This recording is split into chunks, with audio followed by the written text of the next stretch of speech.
We're into it. You're right, no panic. So now we have item 16, Vertical Capital Delivery Unit update. Darren, good to see you again. Be quicker than the portfolio lead, I'm sure.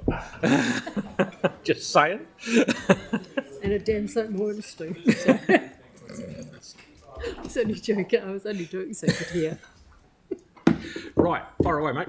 Kia ora koutou. I'll take it as read. Just a reminder, as per the two previous reports, I'm part of the Citizens and Community Group, providing a project management delivery service to deliver projects and facilities for my colleagues across the group, libraries, sport and rec, parks, community centres, etc. This just provides a snapshot on where we're at this financial year. The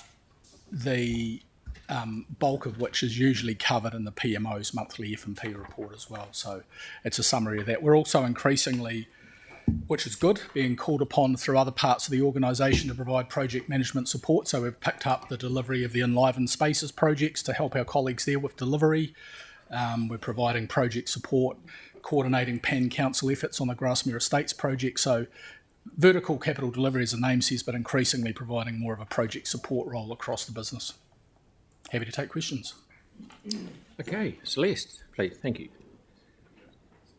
This is a quick one. How do projects get put forward to be project managed by your team? It's a great question. We are a shared service to the rest of the business, so the rest of the organisation provides the upfront planning and business needs for the project, and then they engage our services to deliver the project. So through the annual plan and the LTP. Tyler, please, then Yana. Can you tell us a bit more about the Linwood changing room facility that's proposed to be built? I can indeed. It's due to go out to tender tomorrow, or at least by the end of the week. And then we've given contractors an opportunity right through the Christmas period and into February to price that work. With a view to, we've been liaising with the key stakeholders. That probably isn't going to kick off until the end of the coming rugby league season, because we want to make sure that we don't impede access for the Kias and other people onto that site. So that's a live project about to go out, and there's a lot of interest in the building market at the moment for that one. Cool. Yanni, please. Yeah. Are you able just to give us a high level of how you work out what the cost is? I just note, like, for example, Lancaster Park is 3.6 million for their pavilion, and the Linwood one is 1.3. So how do you work out what the prices that you put against each of the facilities? Is it done on users or?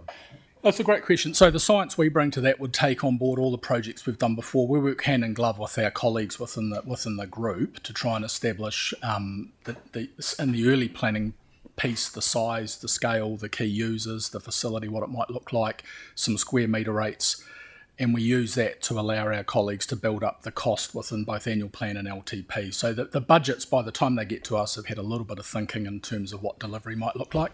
That also needs to include all of the professional fees, and my unit also work on a fairly agile basis. We're cost recovery, so we only exist where there are projects to deliver. So we charge back within that capital cost as well. But I don't know whether Rupert or Andrew or anyone else want to comment on that. I mean, because I was just thinking, like, you've got the same number of sports fields, and yet one is almost twice the price. I'll let Andrew.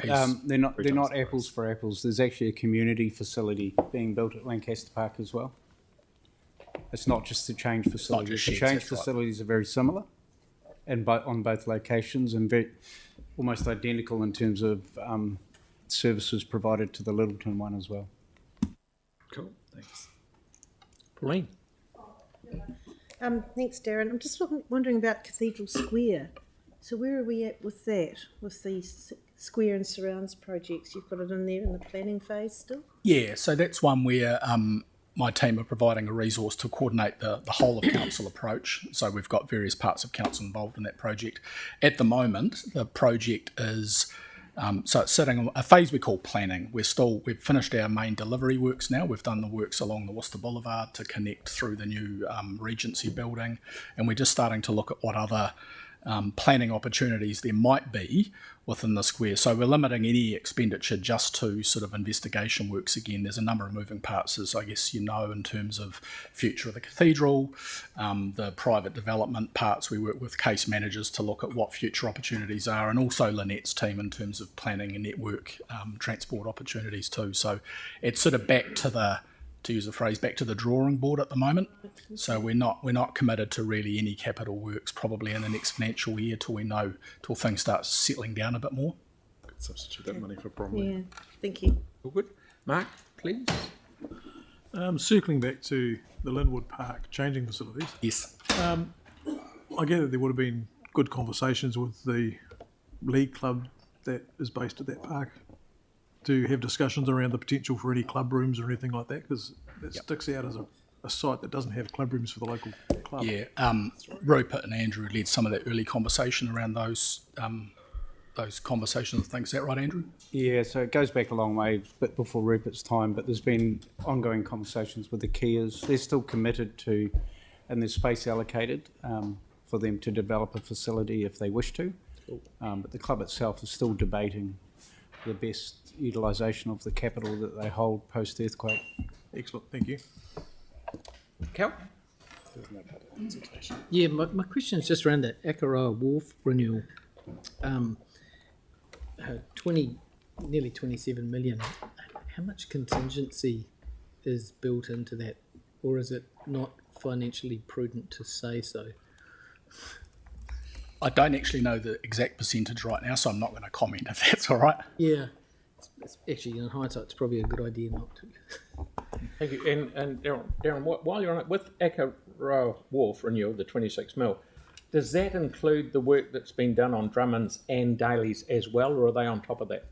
That's all within the job lot there. So we're just about to open the Drummond's and Daly's Wharf, I think on the 18th of this month. Cool. Yeah, no, that Drummond's one, absolutely outstanding, because it was... Contractors done a great job there. It was beyond knackered. Yeah, no, it's great. The community are pretty excited about that. We've got to stand those up so we can get an operational facility when we move to decommission the main wharf. Mm-hmm. And lastly, the South Library, that's procurement, but it's out for tender now. Are tenders closed yet? Or they close on the 18th of December, and then the team will work through all of the key evaluators are available right through the Christmas break, and we're going to look to award contract and start closing that facility just after Waitangi weekend next year. So that's well on track and currently well within budget.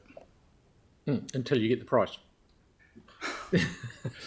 We've rung that one out a number of times. Good on you. No, I'm winding you up. No, that's great. Yeah, Pauline's happy to move it on. Kelly's more than happy to second it. Is there no more questions? Any debate? Mark? Yeah, great report. Just like to say thank you for the Matatiki Hornby Centre. Well delivered. Is that it? Is that as good as it gets? Okay, right. I'll put that motion. All those in favour? Aye. Against? Thank you. That's carried.